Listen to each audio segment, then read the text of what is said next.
sustainable development, ensuring that to reach those goals of renewable energy, to reach them by 2050, we need to start acting now, and that needs to be reflective in the structures that are going to be surrounding us. Once it's up, it's up.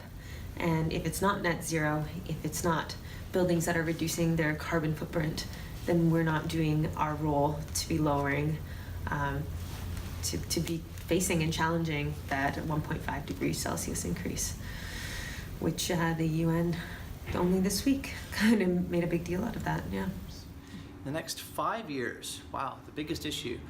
I think right now the biggest one is around crime and theft, drugs, the mental health issues and addiction issues that are happening in the city.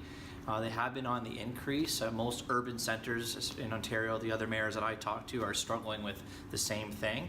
And I think that is probably one of the biggest things that we're going to have to tackle as a community over the next 5 years. I think if we don't get a handle on these issues and help people now, I think in just a year or two, we're going to wonder why we didn't really put some investment and time and effort into these issues today.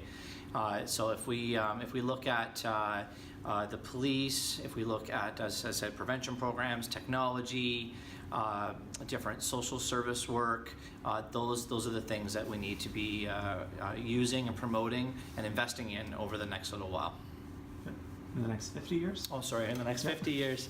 Well, in the next 50 years, it's going to really be about growth of the city. We're 132,000 people now, and by 2041, so that's not even 50 years, that's about halfway, the province is wanting us to be close to 190,000 people. So you can imagine just the amount of people that are going to be here in our city, and then that touches off so many questions. Where are they going to live? What kind of transportation systems are we going to have? What kind of jobs are we going to have? All those types of questions need to be answered as we're thinking 50 years down the road.